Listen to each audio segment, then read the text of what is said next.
구독과 좋아요로 여러분의 마음을 표현해 주세요.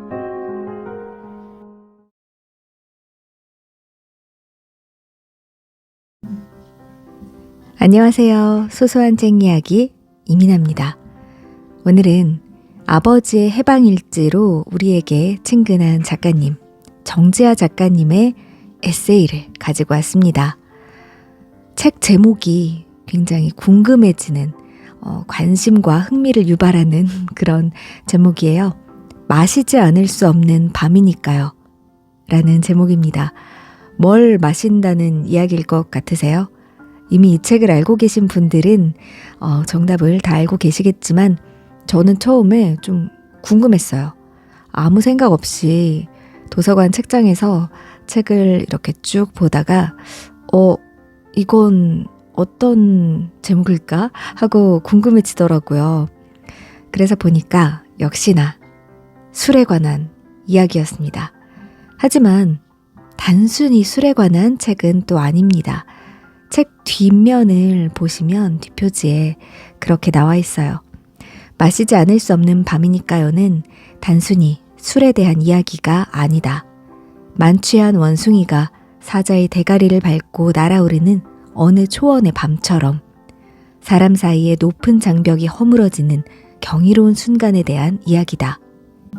이것은 애주가 정지아의 삶에 대한 이야기이자 술과 함께 울고 웃던 고된 일상을 잊고 잠시나마 해방되었던 우리 모두의 이야기다. 라고 되어 있어요. 진한 감동과 여운으로 우리 삶을 위로해주는 정지아 작가님의 인생 예찬 에세이, 총 34편의 이야기가 담겨 있는데요.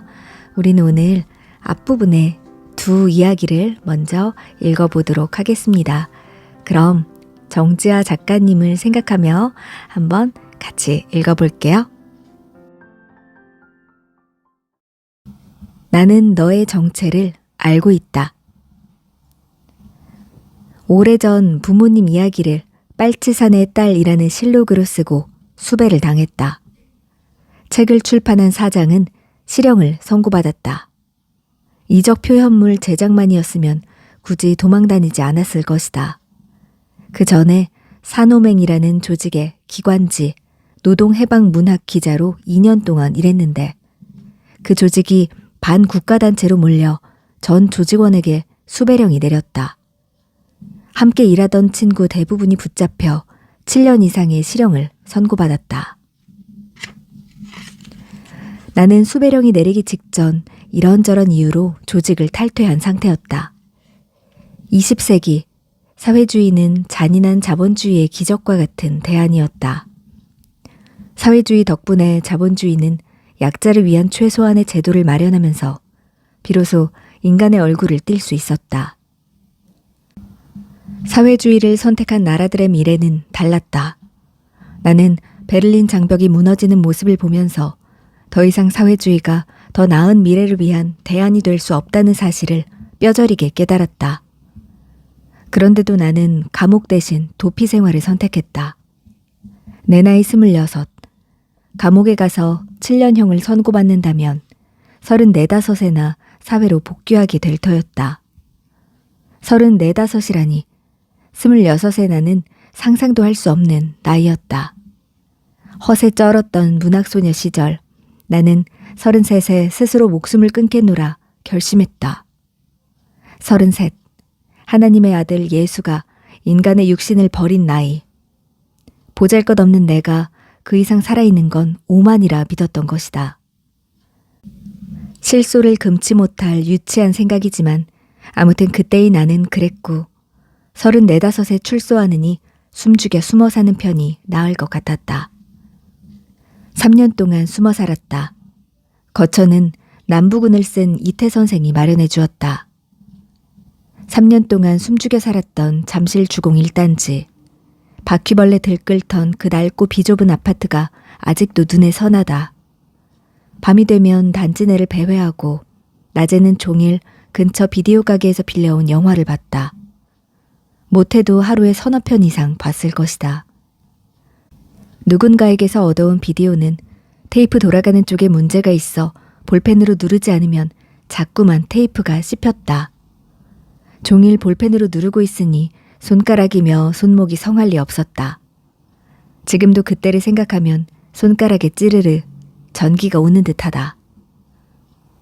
그 시절 나는 엄마보다도 아빠보다도 지리산이 그리웠다. 백운산을 뒷산으로, 지리산을 앞산으로 보고 자란 탓인지 모른다. 서울 살 때도 나는 언제나 산 밑에서 살았다. 집을 고르는 조건의 첫째가 산이었다. 돈 없던 대학원 시절에는 북한산 밑에 살았고 그 뒤에는 수락산과 불암산이 이어지는 곳에 살았다. 등 뒤에 산이 버티고 있어야 숨이 쉬어졌다. 서울 사방이 산인데 가진 것이라곤 시간밖에 없는 수배자가 왜 산에를 못 갔냐고? 그 시절을 몰라서 하는 소리다. 산에 가면 이렇게 적힌 플래카드나 푯말이 붙어 있었다. 홀로 가는 저 등산객, 간첩인가 다시 보자. 여자 혼자 산에, 그것도 지리산에 혼자 갔다가는 수많은 등산객이 나를 간첩으로 신고할 판이었다. 산이 그리워 몸살을 앓다. 에라 모르겠다. 무작정 용산에서 밤기차를 탔다. 새벽 5시쯤 구례구역에 내렸다. 부모님을 뵈러 노상 다니던 길이었다. 그러나 수배 중이라 부모님을 뵐 순 없었다. 어려서부터 내 집같이 드나들던 구례구역은 손님 하나 없이 적막했고 문을 열고 나가자 운무에 쌓인 섬진강이 나를 반겼다. 바람조차 잠잠한데 코끝이 쨍한 겨울날이었다. 지금은 성삼재까지 버스가 다니고 거기서 걸으면 노고단이 지척이지만 그때는 지리산 종주를 하려면 무조건 화엄사 뒷길로 9km를 하염없이 올라야 했다. 한겨울에는 잠시만 걸음을 멈춰도 뼛속까지 추위가 스민다. 그러니 걸음을 멈출 수도 없어 하염없이 걷기에 딱 좋다. 혼자 하는 산행, 속도를 낼 필요도 없으니 천천히 하염없이 걸었다. 노고단 직전 코제라는 오르막이 있다. 걸으면 코가 땅에 닿는다 하여 코제다. 코도 땅에 닿고 숨도 턱에 닿는 코스다. 코제만 지나면 이내 노고단이다. 그때 노고단 산장은 아빠 친구이자 지리산 지킴이로 유명한 함태식 씨가 지키고 있었다. 혹시나 알아볼까 싶어 노고단 산장을 그냥 지나쳤다. 내쳐 걸어 뱀사골 산장에 여장을 풀었다. 거기까지 가는 길에 단 한 명도 만나지 못했는데 산장에 이미 5-6명의 등산객이 모여 있었다. 그 시절 지리산 산장은 난방이 되지 않았다. 침낭만 500원에 빌릴 수 있었다. 자기 침낭을 가져오는 등산객은 그래도 사는 축에 속했다. 나는 가난했고 당연히 장비가 없었다.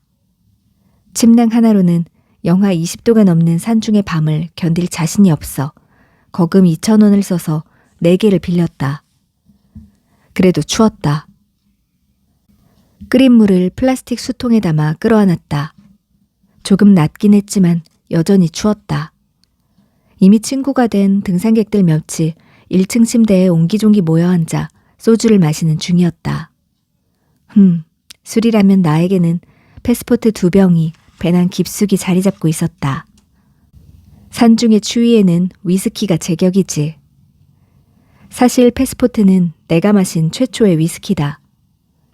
그날 지리산에서 위스키를 처음 마셨다. 물론 대학 시절 위스키인 줄 알고 캡틴 큐를 마시긴 했었다.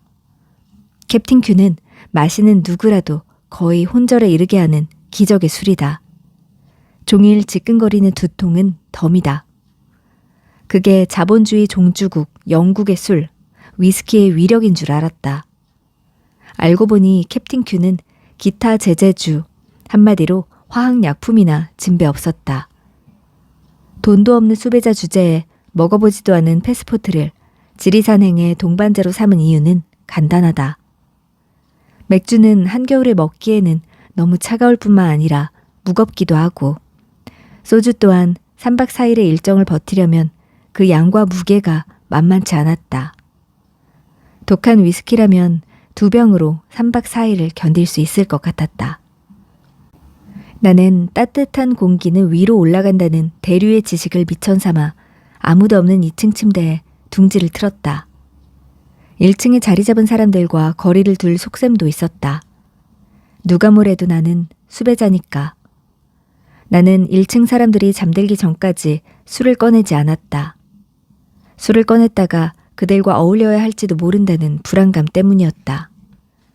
술이 떨어졌다고 아쉬워하던 사람들이 하나둘 잠자리에 들기 시작했다. 누군가의 엄청난 코 고는 소리가 들려온 후에야 나는 조심스럽게 패스포트 한 병을 꺼냈다. 숨죽여 살던 수배자가 숨죽여 패스포트 몇 잔을 들이켜자 비로소 편하게 숨이 쉬어졌다. 나도 모르게 긴 숨을 내쉬었는데 따가운 시선이 느껴졌다. 아래층 남자 하나가 나를 뚫어져라 쳐다보고 있었다. 일회용 종이잔을 손에 든 채 나는 얼음땡이 되었다. 남자가 이내 벌떡 일어서서 소리쳤다. 그거 술이에요? 술잔을 손에 든 채 아니라고는 차마 말할 수 없었다. 말했어야 했는데, 그랬어야 했는데. 사람의 움직임을 감지한 좀비라도 되는 것처럼 술이라는 소리에 코를 골며 잠든 사람들이 벌떡벌떡 몸을 일으켰다. 이런 젠장. 몇 분 지나지 않아 처음 보는 사람들이 나를 중심으로 둥그렇게 모여 앉았다.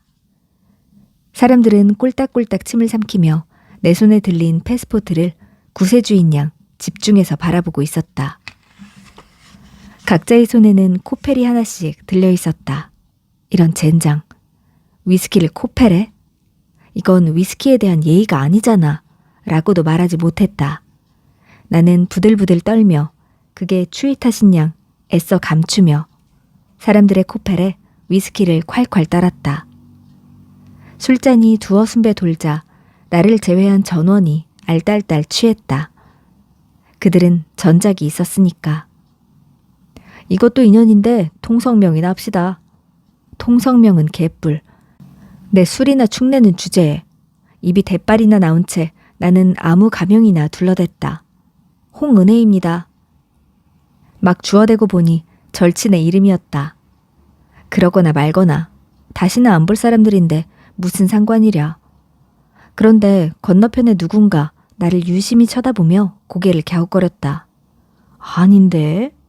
정지아 씨 아니에요?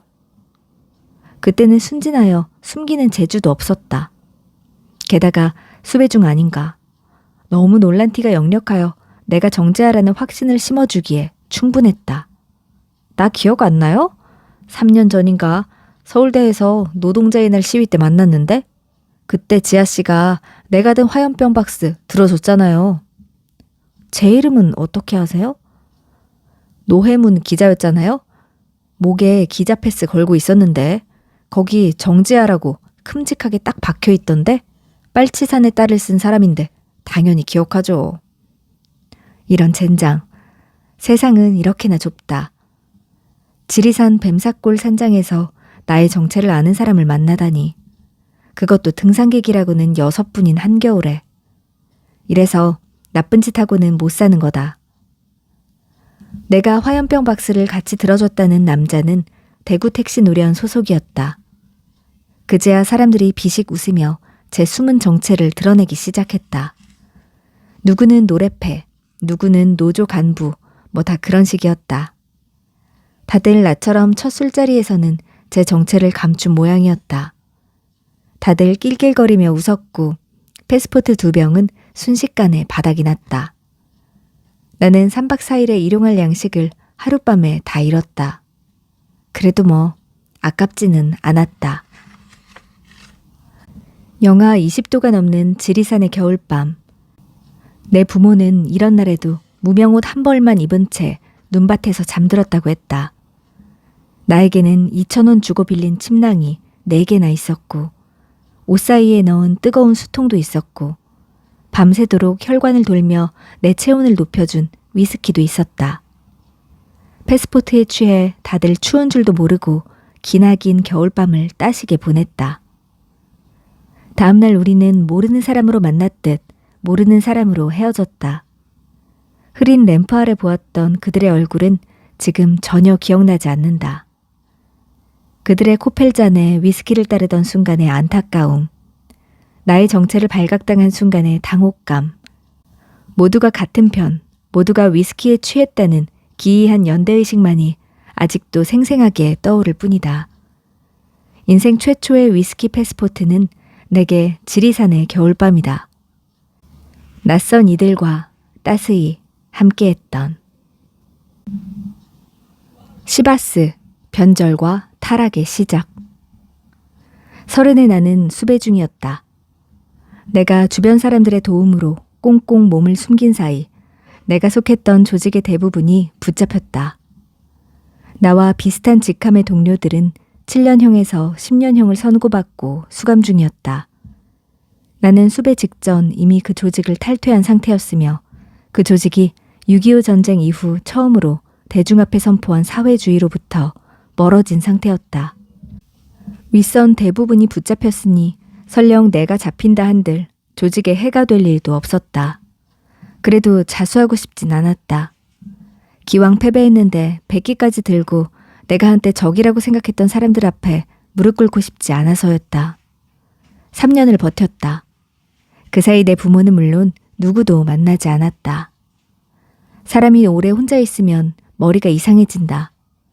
나는 결국 김영삼 전 대통령 덕에 비례대표 국회의원을 지낸 바 있는 남부군의 저자 이태 선생의 도움을 받아 내 발로 안기부에 걸어 들어갔다. 차에 실린 채 눈을 가렸으니 내 발로 갔다는 표현에는 어폐가 있겠으나 뭐 그거나 저거나. 아무튼 안기부 사람들과 만나기로 한 전날 밤 3년 만에 처음으로 그 조직에 함께 있던 선배들을 만났다. 그들과 뭔가 말이라도 나눠야 할 것 같았다. 내 발로 걸어간다는 찜찜함이 그들을 만나게 했을 것이다. 3년의 수배 기간 동안 지리산 종주할 때를 제외하고는 술을 한 방울도 입에 대지 않았던 나는 그날 밤 몇 잔에 혹은 몇 병의 술을 마신 것인지 완전히 정신을 잃었다. 눈을 떴을 때 잔잔하게 흐르는 강물 위로 불빛들이 어른거리고 있었다. 대체 여기가 어디지? 나는 분명 인사동에 있었는데. 정신이 좀 들어요? 느닷없이 낯선 중년의 남자가 내게 물었다. 놀란 나는 내 옷매무새를 확인하다가 깨달았다. 내 미모가 누가 덮치고 싶은 수준이 아니라는 것을. 게다가 짧은 커트머리라 입만 다물면 다 남잔 줄 안다는 것을. 그렇다면 대체 생면부지의 그가 왜 내 곁에 있단 말인가? 그의 말에 따르면 한국 기원에서 바둑을 두고 집으로 향하던 그의 차로 내가 불쑥 뛰어들었다. 그 브레이크를 밟은 채 놀란 가슴을 달래는 참인데 내가 왈칵 차 문을 열었다. 조수석에 떡하니 앉은 나는 호기롭게 외쳤다. 호남 고속버스 터미널! 그날 나는 고향에 가고 싶었던 모양이다. 수배 3년 동안 고향에 계신 부모님을 한 번도 보지 못했으니까. 착하기도 하지. 생면부지에 술 취한 여자를 터미널에 데려다 주려던 그는 한강 다리가 나오기 전에 깨달았다. 그 시간에는 어디로도 떠나는 버스가 없다는 것을. 심야버스가 없을 때였다. 어느 대학 경제학 교수라는 그가 나를 한강 고수부지에 데려와 술이 깰 때까지 기다려준 것은 논단이 같지 않은 얌전한 옷차림과 또 하나 차가 출렁거릴 때마다 내가 외쳤다는 감탄사 때문이었다. 와우! 웁스! 그때까지 외국 한번 나가보지 않았던 내가 왜 하필 별로 좋아하지도 않는 아메리카의 감탄사를 연발했는지는 지금까지도 미스터리다. 아마 수배 중 하루 4편씩 보았던 영화의 영향이 아니었을까 짐작할 뿐이다. 아무튼 와우, 웁스 덕분에 그는 나를 미국 유학 중인 얌전한 처자로 착각했고 덕분에 나는 만취의 위험한 밤을 곱게 넘길 수 있었다. 이제나 저제나 나는 인복과 술복 하나는 끝내준다. 빨치산이었던 내 어머니는 모든 복을 명으로 받아 98세 넘도록 정정하시다. 세상의 복은 이렇게나 다양한 것이다. 그러니 돈복, 부모복 없다고 좌절하지들 마시길. 내가 글 쓰는 사람임을 알고 그는 그 무렵 집필 중이던 책의 교정과 교열을 내게 맡겼다. 문장은 젬병이라던 말과 달리 그의 문장은 군더더기 없이 정확해서 내가 할 일이 별로 없었다. 평생 처음 미시경제학 공부를 된통했을 뿐이다. 아무튼 돈벌이는 물론 경제학 공부까지 시켜준 게 고마워서 나는 그의 문장을 극찬했고, 탈구 기념으로 소고기만 사려던 그는 문장 좋다는 말은 머리털 나고 처음 들었다며 기분이 좋아져 어느 바로 나를 데려갔다. 바. 영화에서나 보던 그 바 말이다. 그 무렵에 나는 월급 60만 원 받는 기자 선배를 부르주아라 비난하던 세상 물정 모르던 가난뱅이 촌뜨기였다. 이름을 잊어버린 신촌의 어느 바에서 그가 주문한 것은 시바스리갈 12년산 더블샷이었다. 대학 시절 가난한 문학 청년들이 양주인 줄 알고 간혹 마시던 캡틴 큐와는 이름부터 격이 달랐다. 캡틴 큐 끝에는 크가 따라붙어야 제격이고 시바스리갈 끝에는 말줄임표가 따라붙어야 제격일 것 같았다. 한 모금을 머금은 순간 내 눈이 휘둥그레졌다. 지리산에서 처음으로 마셨던 위스키 패스포트보다 더 부드럽게 혀에 감기는 천상의 맛이었다. 맛에 취해 있는데 느닷없이 그가 외쳤다. 시바스, 너 어디 있다 인제 왔어? 내 눈이 더 동그래졌다. 그가 숨죽여 웃으며 한마디 덧붙였다. 눈이 그렇게 말하는 중이라고. 나는 입안에 든 시바스리갈, 그러니까 위스키 한 모금을 오래도록 머금었다가 천천히 삼켰다. 그날 처음으로 30년간 나의 일부였던 식도와 위의 위치와 모양을 구체적으로 체감했다. 위스키가 훑고 간 자리마다 짜릿한 쾌감으로 부르르 떨렸다. 나는 젖 먹는 송아지처럼 자꾸만 입술을 핥았다. 보다 못한 그가 700ml 한 병을 주문했다. 그것이 나와 시바스의 첫 만남이었다. 어쩌면 그날의 시바스리갈은 가난과 슬픔과 좌절로 점철된 나의 지난 시간과의 작별이었다. 짜릿하고 달콤했던 건 위스키의 맛이 아니라 고통스러웠던 지난날과의 작별의 맛이었을지 모른다. 그날로부터 나의 변절과 타락이 시작되었다. 참으로 감사한 날이지 아니한가. 네, 오늘 이야기는 여기까지 함께 읽어볼게요. 우리 정재하 작가님의 인생에서 술과 관계된, 술과 함께 만났던 사람들과의 이야기, 술로 알게 된 뭔가 진실, 진리들, 그런 것들에 대해서 이렇게 짧은 이야기들과 함께 잘 정리되어 있는 그런 책입니다. 사회주의자 아버지가 직접 담근 매실주로 처음 술의 세계를 마주했던 달콤한 기억부터 수배자의 신분을 숨기고 아까 몰래 지리산에 올라서 마셨던 그 위스키의 아찔한 추억까지, 그리고 시바스리가를 처음으로 마셔봤던 그 정말 솔직하고 자세하고 정말 경이로웠던 그 느낌의 묘사까지, 참 이 책에는 이렇게 써 있어요. 울리고 웃기며 당신의 혈관을 데우는 도수 높은 34편의 이야기 라고 되어 있습니다. 정말 저도 술은 잘 못하지만 이 책을 읽으니까 위스키를 조금 더 경험을 해보고 싶다는 생각도 드네요. 네, 술을 못하는 사람이 그렇게 해도 될지는 모르겠는데요. 그 몸의 식도부터 해서 위장까지 잘 느끼고 알 수 있었다는 대목이 뭔가 호기심을 갖게 하는 부분이었습니다. 네, 우리 정재하 작가님에 대해서 더 자세히 더 많이 알고 싶은 분들은 이 책을 꼭 읽어보면 좋을 것 같아요. 책 제목대로 무엇이 되었든 오늘은 마시지 않을 수 없는 밤이 될 것 같습니다. 네, 그럼 저는 오늘 무언가를 마시며 이 밤을 마무리하도록 할게요.